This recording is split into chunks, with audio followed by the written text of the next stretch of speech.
이제 오늘은 그렇게 딱가가 해석된 불교 제3장에 들어가도록 하겠습니다.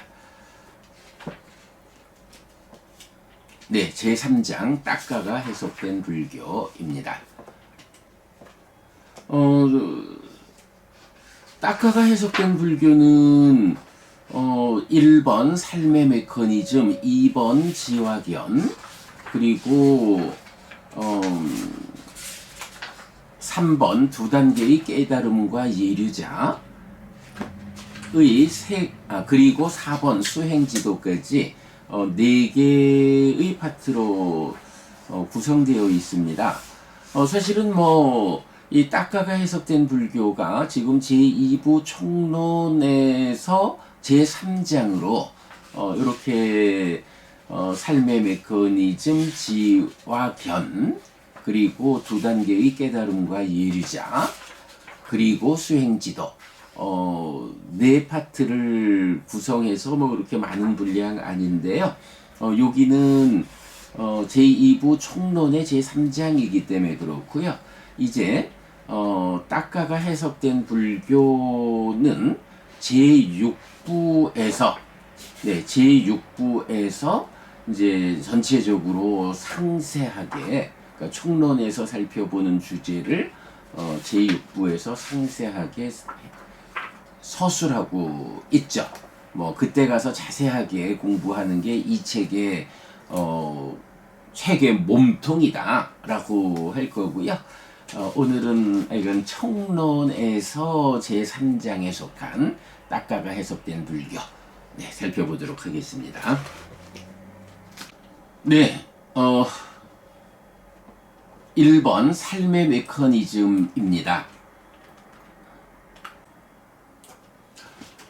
1. 삶의 메커니즘. 1. 근본경전연구회의 비유 1. 심의 시계 이해 H2O의 비유. 제5부 제2장 4. 식에 대한 이해의 확장. 이 심의식에서 상세히 설명하였습니다. 심이라고도 의라고도 식이라고도 불리는 그것. 얀자고 일땅 우짜띠 찌땅 이띠삐 마노 이띠삐 윈야낭 이띠삐 라는 경전 말씀은 그것이라고 지시되는 어떤 것을 3가지 이름으로 부른다고 알려줍니다. 기본적으로 그것은 마음입니다. 마음은 몸의 짝이 되어 나를 구성하는 것인데 불교에서는 이 마음을 3가지 이름으로 부른다는 것입니다. 그런데 이 3가지 이름은 의미는 같은데 이름만 다른 것입니까? 아니면 의미도 다르고 이름도 다른 것입니까?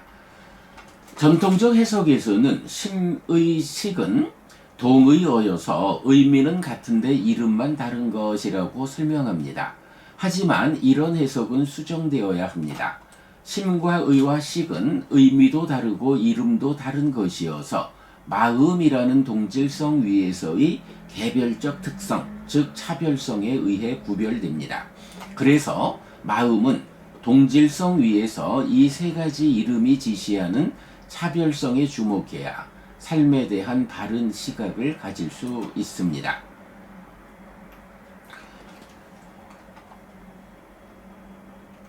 자, 여기에서 이제 보면 마음은 동질성 위에서의 차별성 이렇게 말하고 있어요. 이때 차별성은 어쨌든 심이라고도 의라고도 식이라고도 하는 3가지예요.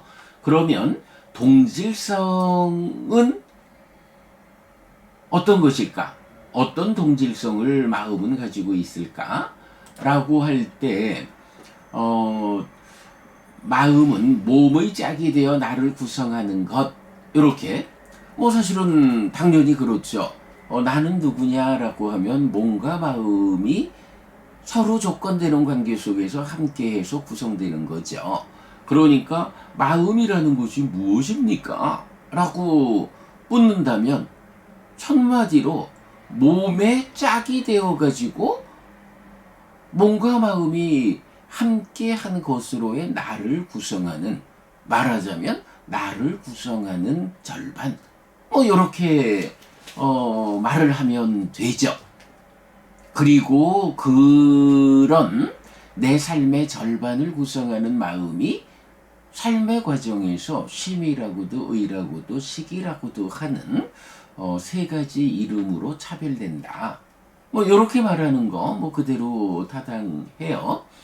근데 이제 사실 그렇게 말하자면 어찌 보면 딱가를 말하면서 사유의 영역에서 그 시발점까지 갔을 때 더 넘어서지 못하는 어떤 벽에 마주해가지고 이런 사유 너머에 있는 것을 딱가라고 하자. 그래서 그 딱가에서 분리되어서 떠나서 행위의 시작점이 되는 것을 윗딱가라고 하자. 뭐 이렇게 이야기하는 거하고 별반 차이가 없죠. 그러나 우리가 딱가가 해석됐다라는 것은 이렇게 사유 너머의 그거 요렇게 해석한 게 아니라 사유에 선행하는 과정으로 가래가 형성되는 과정이다. 그 안에서 어떤 현상이 전개되는지 이런 부분을 밝혀낸 게 딱가를 해석한 불교잖아요. 딱가에 대한 해석이잖아요. 그러면 마찬가지 마음이라는 것도 몸의 짝이 되어 나를 구성하는 그거 이렇게 말해가지고는 그런데 그게 뭔데? 라고 답하지 못하는 미완성의 표현이다. 이렇게 봐야 되죠. 요 책에서 요 자리에서는 아직까지 우리가 뭐 딱가가 해석된 불교에서 이 딱가를 순서상 온전하게 서술하지 못한 이제 그런 상태이기 때문에 이렇게 서술을 했는데요. 요 부분을 지난주 우리 서울 뭐 해피스님과의 대화 서울 모임에서 2시간에 걸쳐 가지고 사실 요 답을 서술해냈거든요. 그래서 이제 보면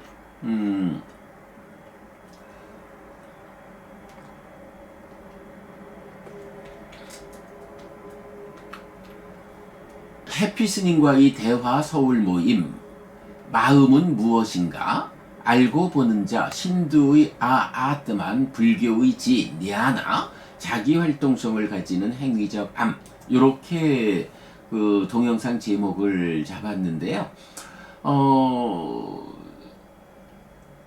요겁니다. 마음이 무엇냐라고 하면 알고 보는 자의 관점에서 힌두교는 아뜨만이 있어서 알고 보는 자다 라고 말하는데 불교는 그 아뜨만 없다 라는 무아비야를 선언하기 때문에 그렇다면 힌두가 말하는 알고 보는 자인 아뜨만이 사실 아니라면 불교에서도 삶에 대해서는 알고 보는 인식하고 행위하는 누군가 무언가는 있어야 하지 않느냐.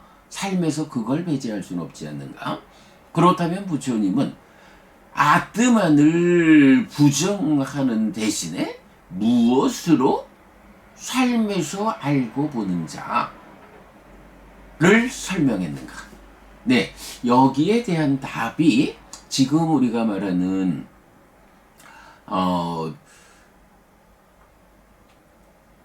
몸의 짝이 되어 나를 구성하는 것으로의 마음의 정체가 무엇냐 하는 여기에 대한 답이 되는데 바로 그게 자기 활동성을 가지는 행위적 암. 보통은 그냥 냐나, 알미라고 하는데 그냥 우리가 일상적으로 말하는 지식이라고 하는 개념과는 다르게 자기 활동성을 가지는 행위적 알미다 라고 정리해낸 거지요. 자, 그래서 요 내용 쭉 보면은 뭐 나중에 여러분 요 링크 해드리겠습니다. 살펴보시고요. 이제 그 불교에서 아는 자 보는 자는 누구인가의 질문에 대해서 뭐 우리 장미보 부님이 심의식여라고 대답해가지고 그렇게 대답하면 50점입니다. 이렇게 이제 제가 말을 하면서 결과로 100점짜리 답은 무엇인가? 라고 할 때 자기 활동성을 가지는 행위적 알민 지 니아나의 동질성 위에서 심이라고도 의라고도 식이라고도 하는 차별성을 가지는 것으로의 마음, 요렇게 대답을 해야 알고 보는 자는 누구인가에 대한 부처님의 답이 명확하다. 요게 100점짜리 답이다 라고 해서 요거를 이제 다시 정리하기를, 지식이라기도 적절치 않고 지혜하고는 전혀 다른 것이어서 자기 활동성을 가지는 행위적 암이라고 정체성을 말해야 하는 니아나가 마음의 본질이어서 알고 보는 자 그입니다. 네, 마음은 자기 활동성을 가지는 행위적 알민 니아나의 동질성 위에서 심이라고도 의라고도 식이라고도 부르는 차별성을 가진 것. 네. 요렇게 이제 서술을 해냈고, 요런 연장선상에서 분별함, 인식론, 존재암, 존재론, 가치암, 신망, 소망을 거쳐서 애까지 오는 가치론. 그래서 가치가 행위를 유발한다 해서 심은 행위하는 마음. 그래서 행위로서 인격이 결정되니까 인식론적 인격론. 인식론과 존재론과 가치론이 융합된 삶의 완전한 해석은 연기. 요런 부분을 요번 하여간 서울 모임에서 정리를 해냈지요. 네, 요 부분 여러분 참고하기로 하고요. 자, 이렇게 몸의 짝이 되어 나를 구성하는 것인데 그게 무엇냐? 라고 하면 자기 활동성을 가지는 행위적 알민 니아나다. 네, 이런 부분을 뭐 뒤에 가면서 서술하고 있죠.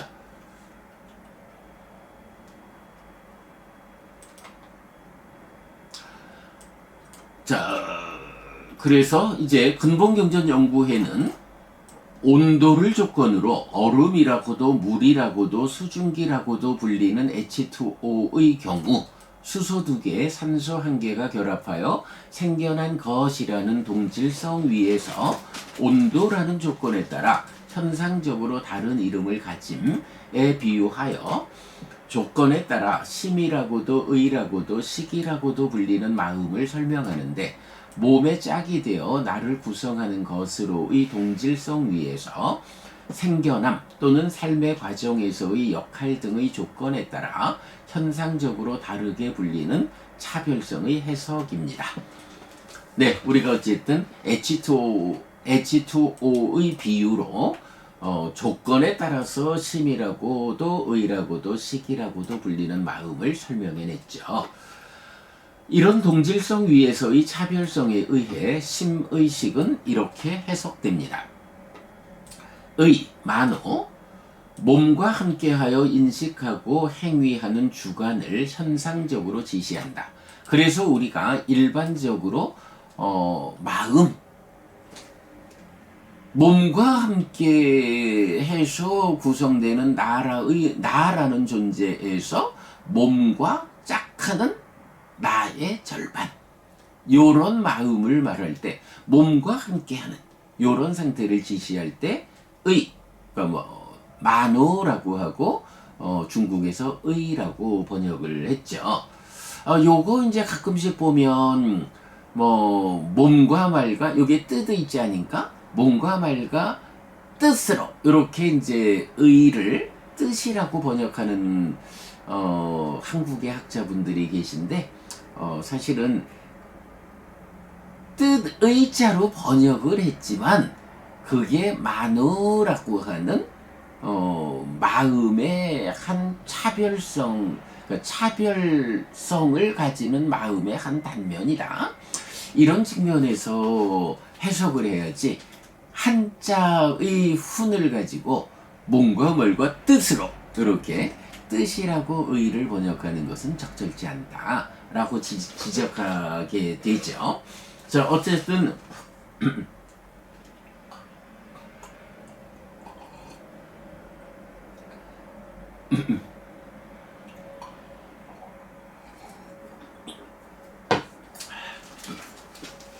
어쨌든 만호라고 하는 것은 의라고 번역됐지만 이렇게 몸과 함께하여 인식하고 행위하는 주관을 현상적으로 지시하는 거 일반적 마음이다.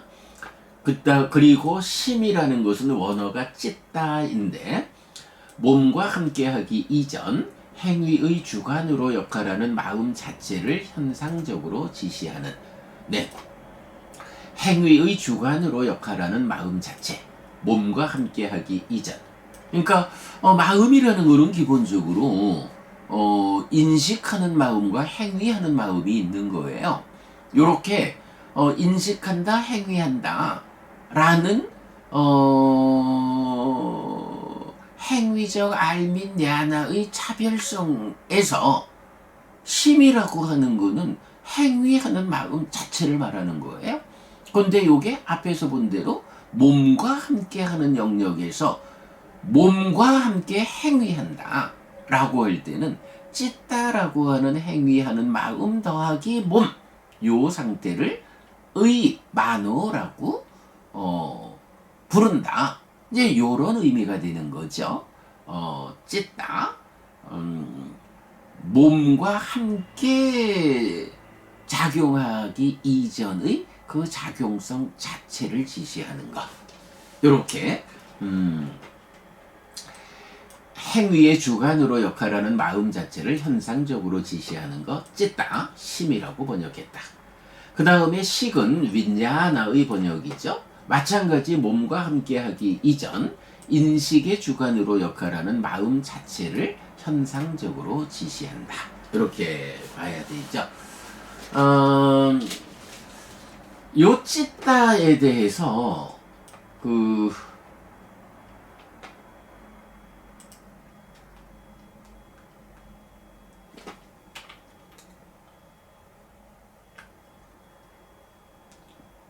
요거를 이제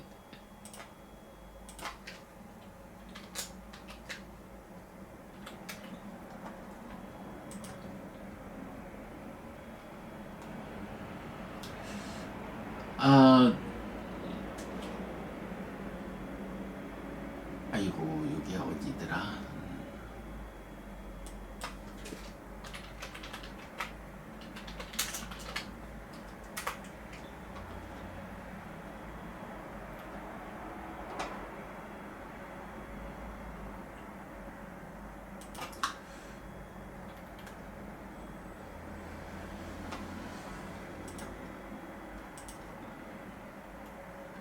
네,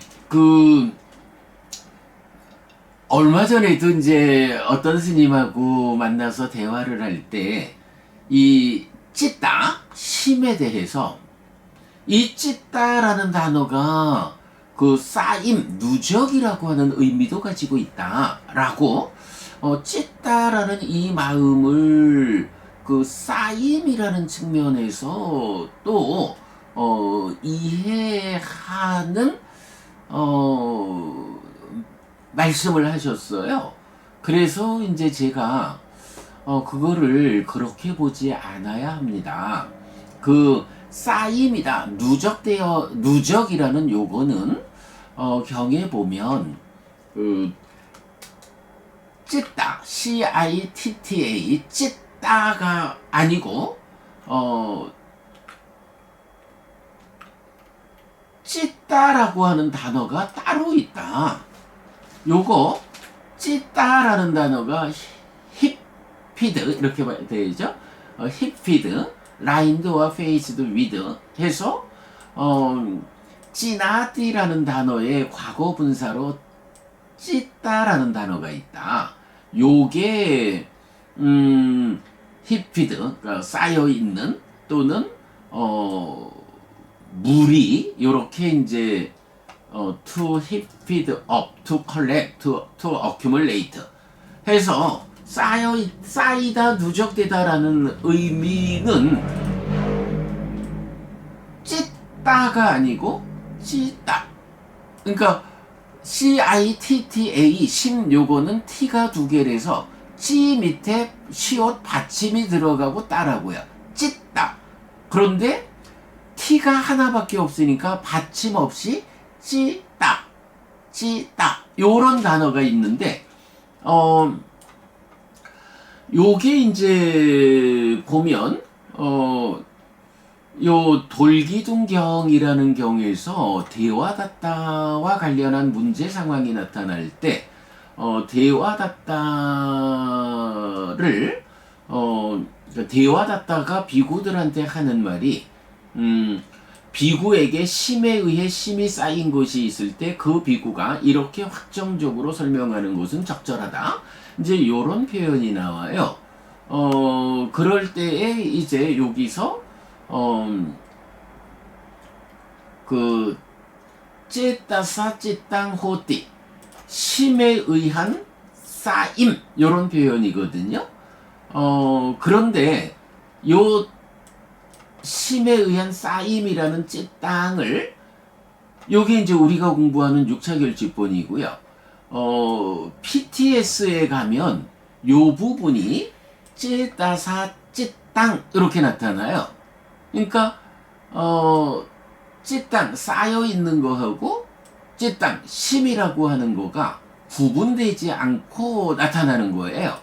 그러니까 6차 결집본에서는 심에 의해 심이 쌓인 것 이렇게 이제 설명될 것이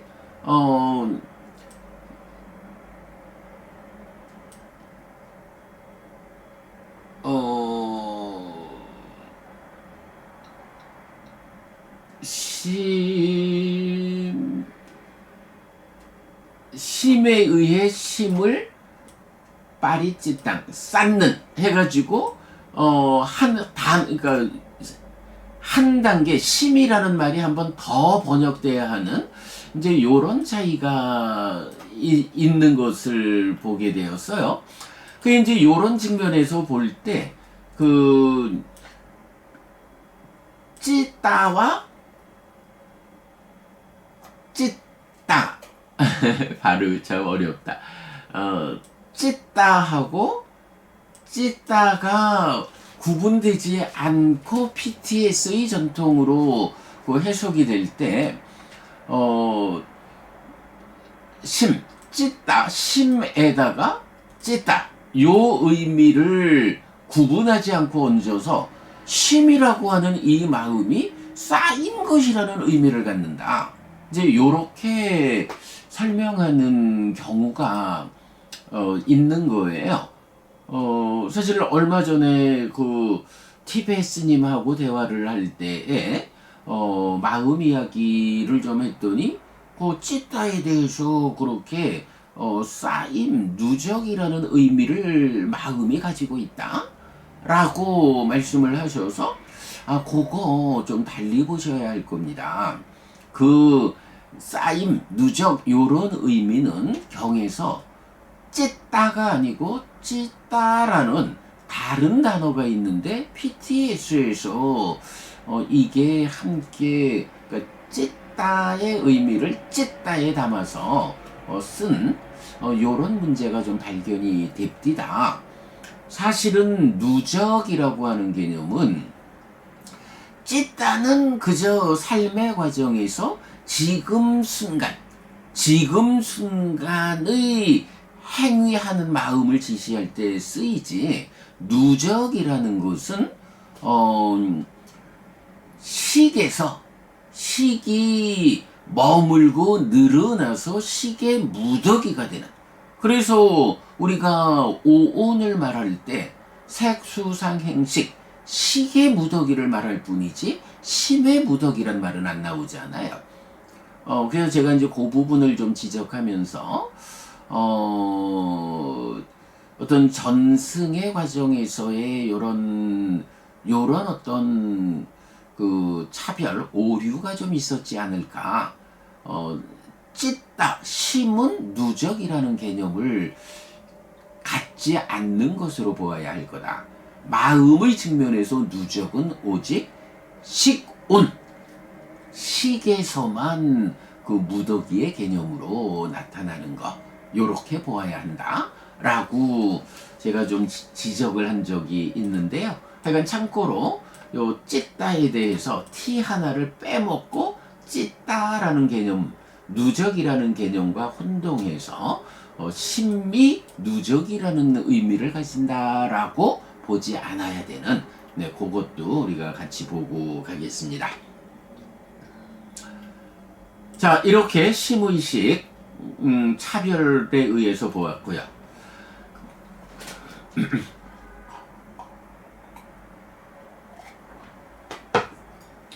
그렇다면 불교는 삶을 마음이 몸과 함께 인식하고 몸과 함께 행위하는 일반적 해석의 영역 외에 몸과 함께하기 이전 마음 자체로서 인식하고 행위하는 고유의 해석을 담고 있다고 할 것입니다.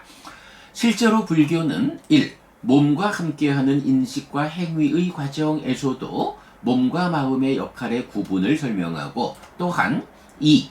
몸을 떠날 수는 없지만 작용의 측면에서는 몸에 참여 없이 마음 혼자 인식하고 행위하는 내적인 과정을 설명합니다. 전술하였듯이 이런 내적인 과정을 딱가라고 하는데, 이 과정에서 애가 생겨나는 애의 형성 과정입니다.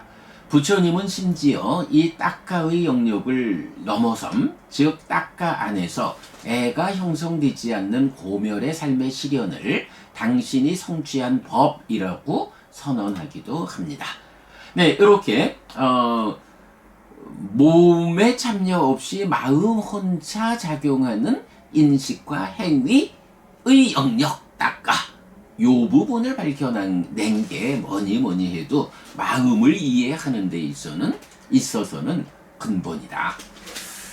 아까 이제 서울 모임에서의 그 공부 내용을 잠시 소개했습니다만은, 이제 그 자리에는 또 몇 년 동안 공부를 함께 하는 우리 윤 교수님, 또 장미법부님 외에 이런 이제 심리적 치유 이쪽에 이제 전문가인 두 분의 교수님이 더 참석하셔서 함께 대화를 좀 심도 있는 진지한 대화도 상당 부분 했는데, 이제 그렇게 이제 불교 외적으로 마음 이야기를 하게 되면 상당수의 학자분들은 당연히 마음이라는 것이 뇌에서 생겨나는 것, 몸에서 생겨나는 것이다라고 전제하고 마음 이야기를 하게 되는 경우가 많죠.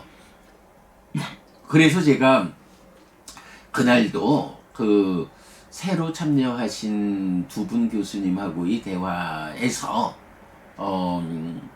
우리가 잘 보아야 하는 게 있다. 지금 교수님 하시는 그 말씀은 일반적으로 자연과학의 토대 위에서 뇌과학이라는 한 연구의 분야에서 마음이 뇌에서 생겨나는 것이다 라는 전제를 가지고 말씀하시는 건데, 그런 전제로는 이 마음의 그 심오한 영역을 살펴볼 수 없다. 불교는, 부처님은 뇌에서 마음이 생겨난다라고 보는 것이 아니라 뇌 이전의 마음의 영역, 물질, 몸 이전의 마음의 영역. 그래서 육내입처를 말할 때 안입이 설신의라고 하지만 이것이 식 더하기 근이 인식주관인 처가 된다. 마음 혼자 인식하는 것도 아니고 몸 혼자 인식하는 것도 아니고, 몸이 대상의 정보를 받아들여서 마음에 전달해주면 마음인 식이 몸이 전달해주는 것을 분별해 아는 것으로의 인식이 진행된다. 이럴 때 뇌라고 하는 것은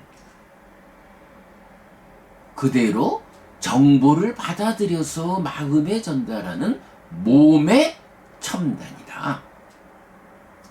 안근이라고 몸을 말하자면 눈동자로부터 눈동자로부터 빛을 매개로 받아들이는 색에 대한 정보가 시신경을 타고 뇌에까지 오고, 그 뇌의 끝에서 안식이라는 마음에 전달해주면, 안식이 눈동자로부터 뇌의 과정을 거쳐서 포괄적으로 몸이 전달해주는 정보를 안식이 분별해 하는 것이 인식작용이다. 이렇게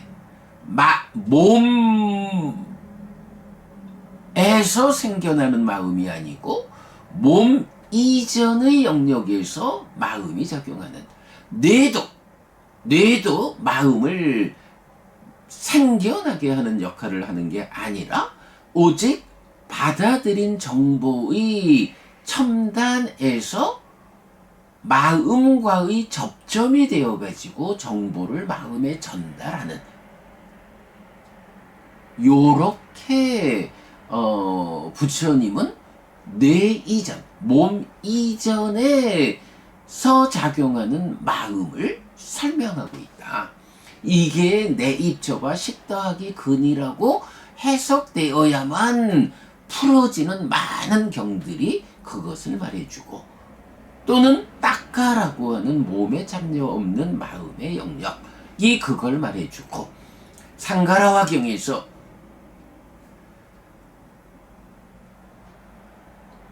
딱가의 영역에서 윗딱가가 떠오를 때 발산하는 소리라고 직접 몸에 참여 없는 딱가의 영역에서 몸이 참여하는 의의 영역으로 생각이 떠오르는 그 시점에서 발산되는 소리, 어떤 신호겠죠.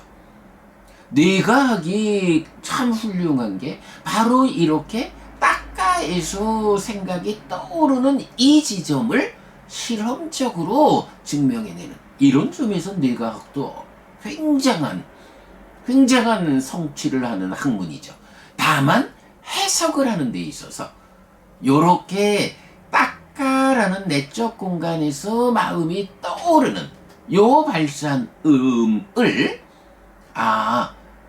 몸에 참여 없는 내적 영역에서 생겨난 마음의 작용이 몸과의 접점에서 몸과 함께하는 영역으로 떠오르는 요 자리다 라고 해석하지 못하고, 이런 내적 영역에 대해서 부처님 말고야 풀어낸 사람이 없죠.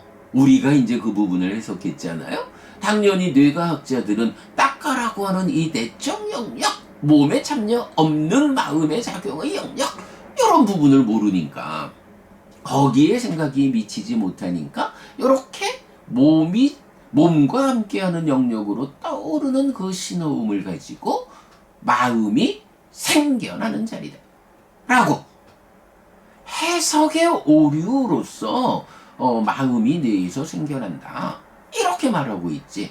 부처님은 그 뇌 이전, 몸 이전, 몸이 전달해주는 정보를 분별하는 이런 내적 영역으로 설명하고 있다.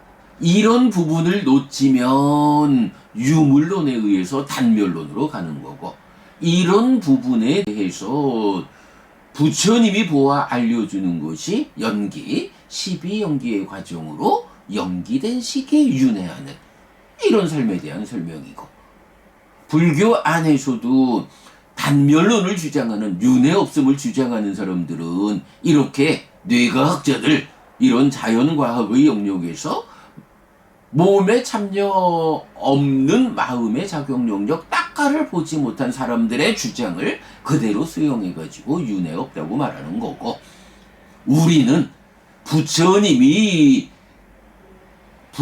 깨달음의 근본 자리인 딱가 안에서 전개되는 삶의 이야기를 해석했기 때문에, 유물론 그거 부처님 가르치면 아니요. 부처님은 연기된 시계의 윤회, 존재성으로의 무아, 현상으로의 연기된 식의 윤회.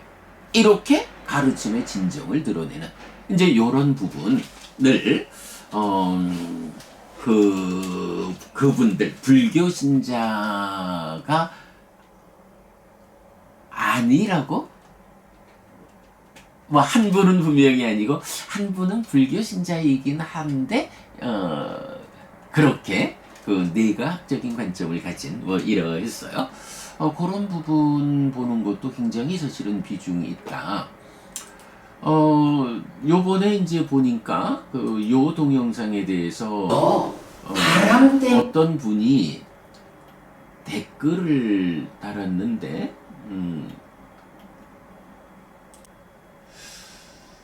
댓글을 지웠나 보네. 이런 표현을 했더라고요. 어젠가 그저께 보니까 이런 뭐 뇌과학적에서 뭐 말하는 이런 부분을 놓고 와 니카야만 가지고 해피스님이 이런 부분을 설명해냈다라는 건 정말 참 대단합니다 하고 뭐 어찌 보면 칭찬하는 듯이 이렇게 이제 말을 하는데 제가 이제 답은 안 했어요. 제 생각은 뭐였냐 하면 이제 요 정채희 정8207이란 분이 이제 달았던 댓글인데 댓글이 없어졌네. 이렇게 말을 한 거예요. 아니 뇌과학에서 이렇게 과학적으로 설명해내는 것을 아니 단지 니카야를 공부하는 사람이 니카야만 가지고 어떻게 뇌과학에서 설명하는 이런 부분에 접근할 수 있을까? 대단해. 요렇게 이제 표현을 한 건데 제가 그거 보고는 에고 거꾸로 됐군. 부처님이 이렇게 완전한 깨달음에 의해서 삶의 이야기, 마음의 이야기를 서술하고 있는데 뇌과학이 이제 과학적 성취가 높아가지고 이야 뇌과학자들이 그 자연과학의 성취만 가지고도 부처님이 깨달아 설명하는 니카야가 설명하는 이런 마음 이야기에 상당히 접근을 해왔군. 뇌과학이 제법 훌륭하군 많이 왔군. 이렇게 주객이 전도된 거예요. 뇌과학에 니카야만 공부해가지고 어떻게 뇌과학이 말하는 여기에 대한 대등한 해석을 해냈을까? 해피스님 대단해. 이렇게 말하는 거는 그러니까 말씀을 하셨지만 제가 볼 때는 그렇게 볼 수가 없죠. 부처님의 이 완전한 깨달음에 의해서 설명하는 마음이 여기에 뇌과학이 이만큼 접근해 왔으니까 물질적 영역에서 물질만의 영역에서 뇌과학이 이 정도 왔다 하면 그래도 뇌과학도 상당한 성취를 보여주고 있어. 다만 물질에서 시작과 끝을 말해야 하기 때문에 몸과 함께 하지 않는 이 내적 영역에서의 마음에 대해서 보완하지 못하는 한계는 여전히 뇌과학이 가지고 있지만 그래도 뇌과학이 이렇게 부처님 깨달음에 의해서 알려지는 설명하시는 마음 이야기에 제법 접근해 왔어. 뇌과학도 꽤 높은 성취를 보여주고 있어. 요렇게 말하는 것이 딱가가 해석된 불교로서 부처님의 깨달음을 해석하고 있는 설명하고 있는 우리의 관점이죠. 근데 하여간 이분이 이제 늘 이렇게 우리 공부의 바깥쪽에서 어떤 당신의 이해 부분을 댓글로 이제 달아주고 계시는데 하여간 제가 이제 그분이 엊그제 달아주신 댓글을 보고 주객이 전도된 그런 생각을 좀 했어요. 근데 이제 뭐 한면으로는 이렇게 그 불교 외적으로 삶을 마음을 이해하고자 하는 분들의 입장에서도 우리가 이렇게 딱가를 해석해서 마음을 설명하는 이런 부분이 공감이 되는 거구나. 우리 입장에서는 역의 방향으로 이것이 깨달음이고 부처님이 설명하는 마음 이야기의 본질이요 라고 우리는 뭐 당연히 말을 하지만 이렇게 우리가 해석한 마음 이야기가 밖에 있는 분들의 입장에서도 부처님의 깨달음이라는 것이 지금 과학의 측면에서 접근하는 마음에 대해서 상당 부분 그 공감되고 있다라는 이제 이런 측면을 볼 수 있겠어요. 뭐 그런 측면에서 보면 뭐 우리가 하는 이 공부가 경쟁력이 있는 공부다라고 말할 수 있겠습니다. 자, 뭐 그런 부분까지 좀 함께 봤고요. 자, 그 다음에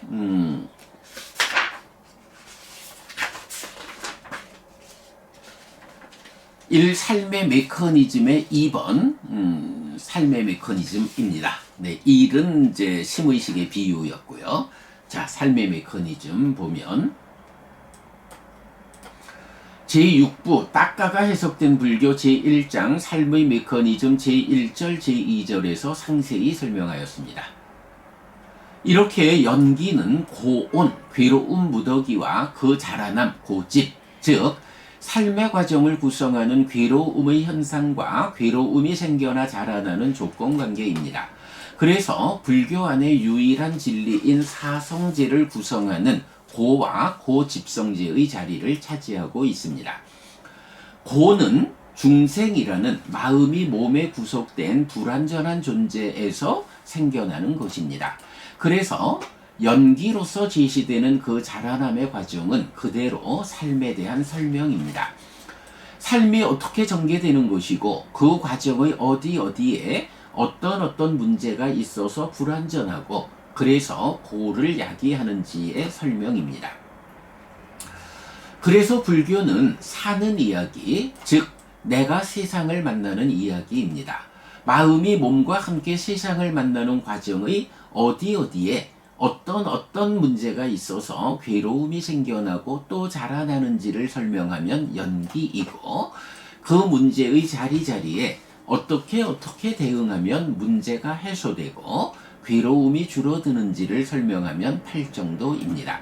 그래서 중도, 곧 팔정도의 실천은 연기와 짝을 이루어 사성제를 구성하는 고멸도성제의 자리를 차지하고 있습니다. 말하자면 연기로서 고의 정체를 드러내고 중도로서 그 문제를 해소함으로써 고를 소멸하는 가르침이 불교인 것입니다. 네, 이런 부분 우리가 늘 강조하고 있는 불교에 대한 사성제라는 진리를 우리가 이렇게 잘 설명하고 있죠.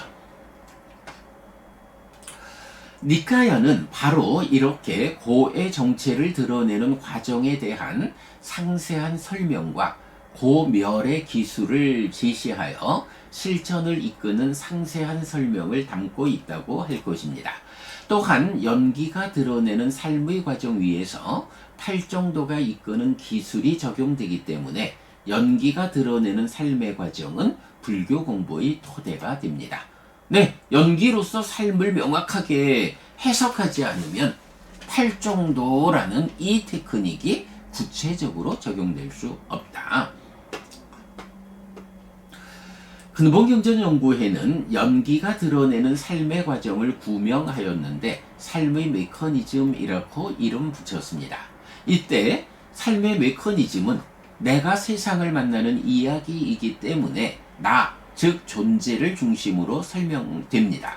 연기에서 나, 즉 존재는 바와인데 무명이 스민 불완전한 조건관계에서 생겨나는 불완전한 존재입니다. 사실은 이제 전통적인 해석에서 보면 존재 유라는 것을 이게 나를 지시한다라는 부분을 사실은 잘 보완하지 못하고 있죠. 이 참 좀 그래요. 연기, 12연기가 고집성제다. 나의 삶에서 괴로움이 생겨나 자라나는 이 고의 조건 관계를 서술하는 것이, 설명하는 것이다. 라는 이 근본을 보완하지 못해요. 그러니까, 10번째 지분으로 나오는 유, 존재라는 이거. 이건 뭐 우리가 이렇게 그 연기를 해석해 보면 당연히 나라는 존재예요. 애가 있고 취가 있으면 이 취의 과정에서 식이 머물고 늘어나서 연기된 식이라는 식의 무더기가 변화하면 거기서 명색이 참여해서 식과 명색이 함께한 활성 존재가 구성되는 그 자리. 요게 나의 존재예요. 이 당연함을 보완하지 못하고 나라는 이 개념 밖에서 연기가 해석되니까 이게 뭐 업유, 업으로의 존재, 생유, 태어남으로의 존재, 이런 식으로 유가 뭔지를 정확히 모르니까 업유, 생유 이렇게 그 해석이 되어 있는 뭐 이런 상황을 볼 수 있는데, 그렇게 볼 일은 절대 아니지요. 요 부분 연기에서 나, 즉 존재는 유인데 무명이 스민 불완전한 조건 관계에서 생겨나는 불완전한 존재, 몸에 구속된 나라고 하는 존재, 네, 요걸 의미한다.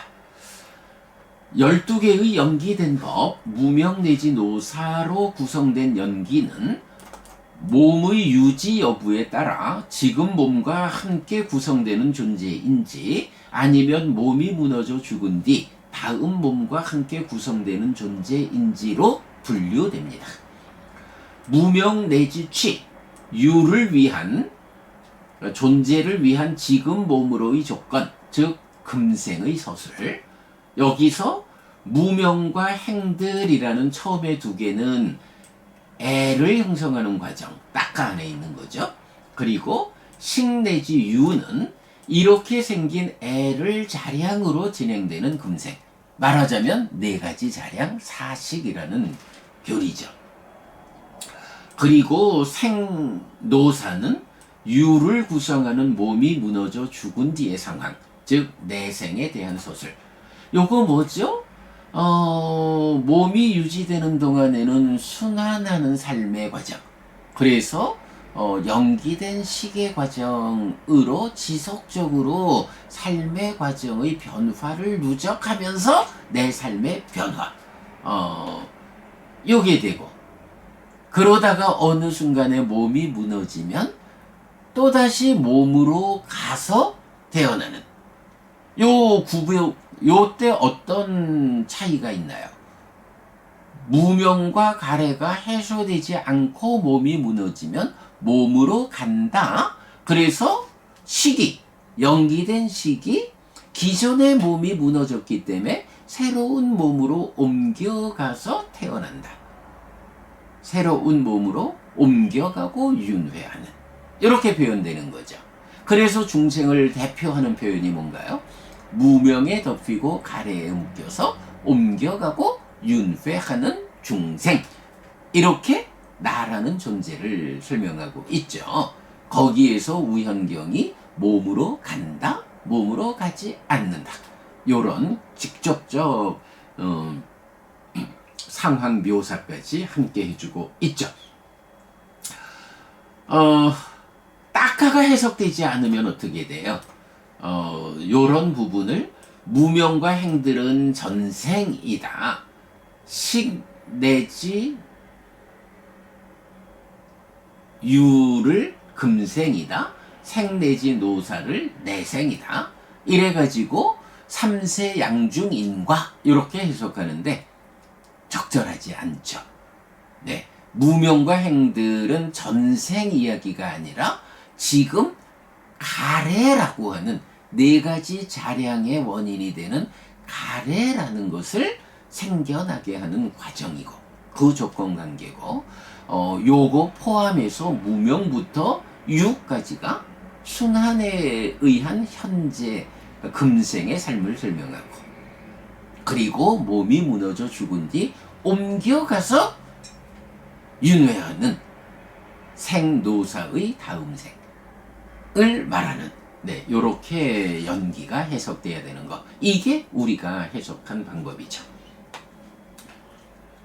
그리고 금생의 서술은 행위를 시발점으로 하는 세 개의 순환구조 위에서 설명되는데 작은 순환고리, 큰 순환고리, 잠재 순환고리입니다. 이때 행위에서 시작되는 세 개의 순환고리는 인식으로 연결됩니다. 인식은 두 개의 공동주관이 한 개의 객관을 인식하는 구조를 보여주는데 삶의 과정에는 두 번의 인식 과정이 있습니다. 각각 1차 인식과 2차 인식입니다. 요거 우리 앞에서 보았죠. 이제 앞으로는 각각의 인식 과정에서 두 단계로 직접적으로 생겨나는 것과 연장되어 생겨나는 두 단계의 결과가 생겨나는 것까지 함께 설명하고 있습니다. 큰 순환고리와 작은 순환고리는 1차 인식의 전개를 설명하고 1차 인식의 과정과 잠재 순환고리는 함께하여 2차 인식의 전개를 설명합니다. 요거 여러분 삶의 메커니즘 그려지시죠? 삶의 메커니즘을 하여간 머릿속에서 그려질 수 있도록 반복 공부가 되어야 부처님이 설명하는 삶의 이야기가 쏙쏙 들어온다. 네, 머릿속에서 삶의 메커니즘, 따까의 안팎, 따까로부터 출발하는 행위를 시발점으로 하는 작은 순환고리, 잠재 순환고리, 큰 순환고리 그려져야 됩니다. 이때 1차 인식은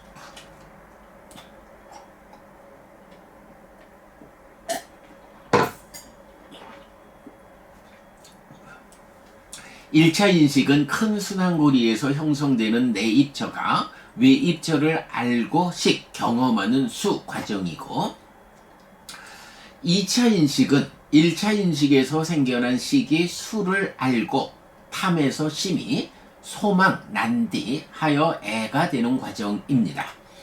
특히 1차 인식은 관심, 찬다가 공동주관으로 참여하고 작은 순환고리 2차 인식은 상이 공동주관으로 참여하여 잠재 순환고리 인식의 질을 결정한다는 점을 주목해야 합니다.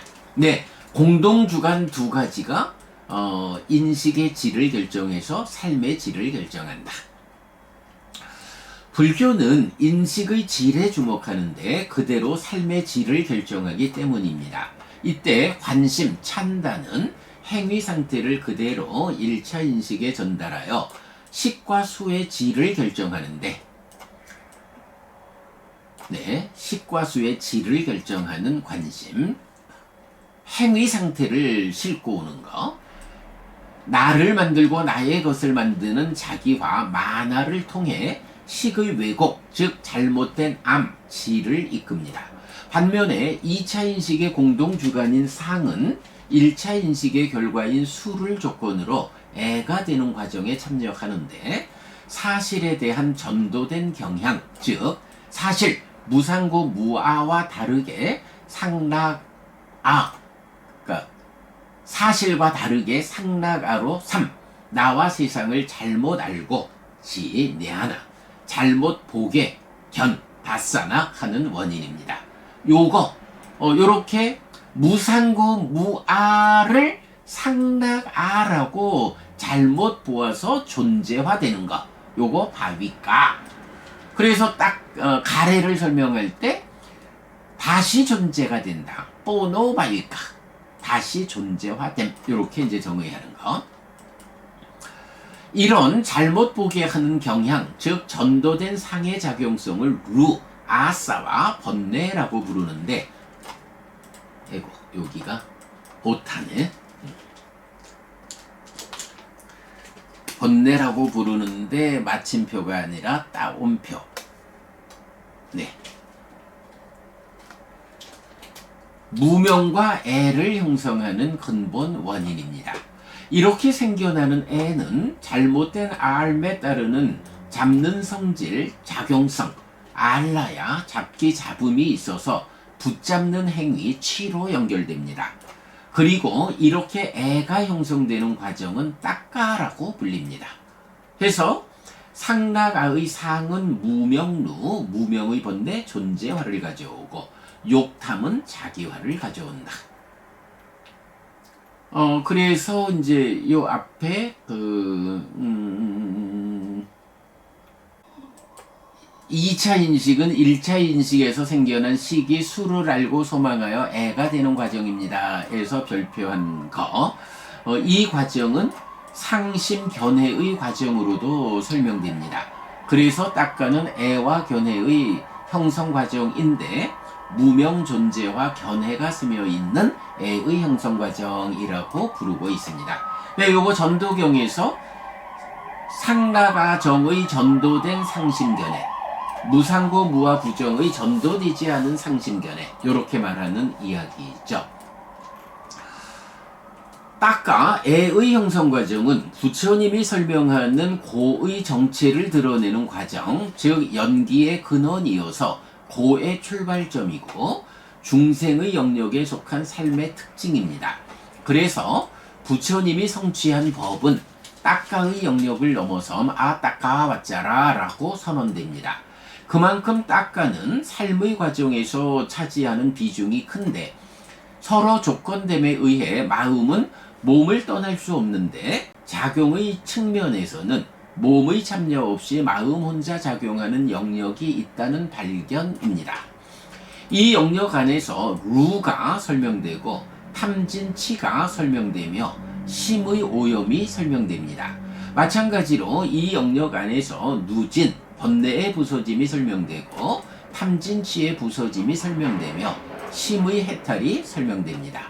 염오 이탐 소멸에 의한 깨달음의 자리이고 사념저의 완성에 이어지는 사마타 위파사나의 자리입니다. 결국 불교는 삶의 메커니즘의 구명인 연기와 메커니즘 위에서의 문제 해소인 팔정도라고 말할 수 있습니다. 네, 이 표현 삶의 메커니즘의 구명인 연기 중요하죠. 여기서 요약한 삶의 메커니즘을 제6부 제1장 제2절 삶의 메커니즘에서 설명하였습니다. 이때 삶의 메커니즘 위에 번호를 매기면 연기된 법, 무명 내지 노사 12가지가 시각적으로 완성됩니다.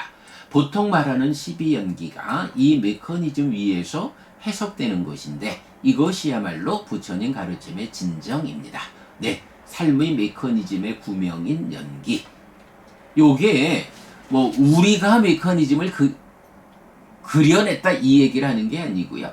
삶이라는 것이 무엇인가, 어떤 조건관계에서 괴로움이 생겨나 자라나는가 라고 하는 삶의 이야기를 부처님이 구명해내신 것이 연기다 라는 이야기고, 우리는 그것을 연기를 부처님이 구명하신 그 연기를 경에 의해서 해석해 보니까 이게 시각적으로 그려졌고 거기에 삶의 메커니즘이라고 이름을 붙였다 라는 거죠. 선후관계는 분명해야 합니다. 부처님이 삶을 메커니즘적으로 삶을 해석해서 연기가 선언됐고, 우리는 부처님의 가르침을 그대로 뒤따라가서 시각적으로 그려내서 삶의 메커니즘이라고 이름을 붙인 것이다.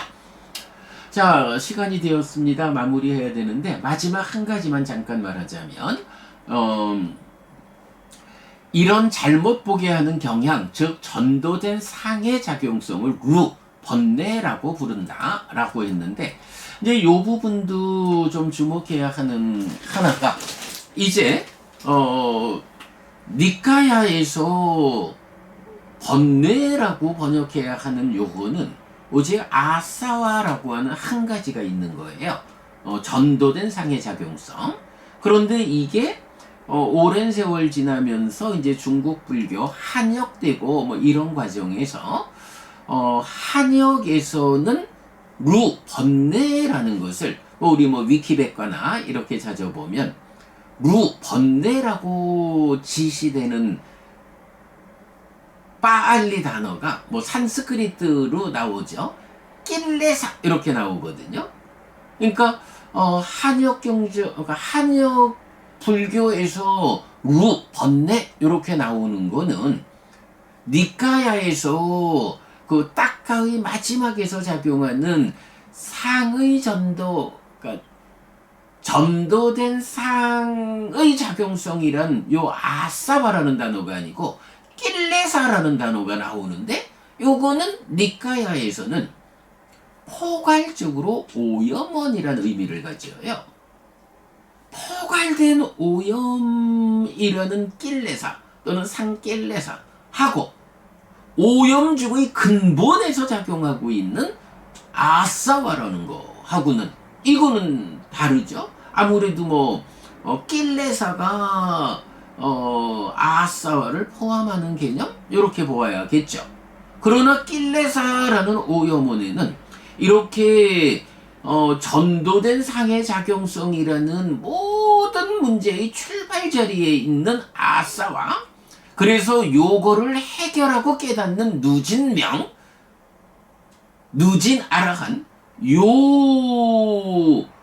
요런 아사와를 말하는 거하고 포괄적으로 5가지 장애도 오염원이고 탐진치라고 해도 오염원이고 우리 삶에는 다양하게 작용하는 오염원들이 있잖아요. 이 오염을 말하는 낄레사를 루 번뇌라고 한역된 거. 한문으로 불교를 공부하는 분들은 이 부분 꼭 차별해야 됩니다.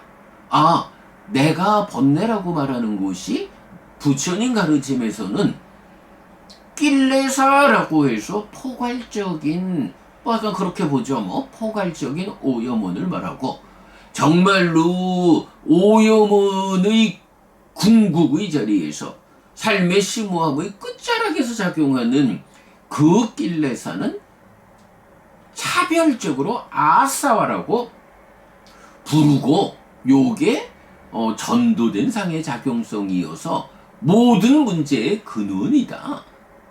요거를 니카야에서는 글쎄 이제 번역의 문제니까 초기 불교 공부하는 사람들이 번역 잘못했어. 아사와라는 것을 그거를 번뇌라고 루라고 번역하지 말고 다른 말로 번역했어야지. 요렇게 또 말할 수도 있겠지만 그러나 한역경들에서도 누진이라는 말은 분명히 쓰거든요. 누진이라고 말할 때는 아사와 카야 번뇌의 부서짐이거든요. 번뇌의 부서짐을 누진이라고 번역했다라고 하는 것은 아사와도 루라고 번역을 한 거예요. 그러면서 낄레사를 또다시 루의 대표적인 개념으로 제시하고 있기 때문에 이거는 초기 불교를 공부하는 사람들의 문제가 아니라 한역의 포괄 상황에서의 문제다. 어쨌든 요점적으로 한역에서 루라고 말하는 것은 누진 이래서 아사와도 일부 포함하고 있지만 낄레사의 번역이다. 그러나 니카야에서는 낄레사와 아사와는 완전하게 차별된다. 요 부분까지도 우리가 놓치지 않아야 하겠습니다.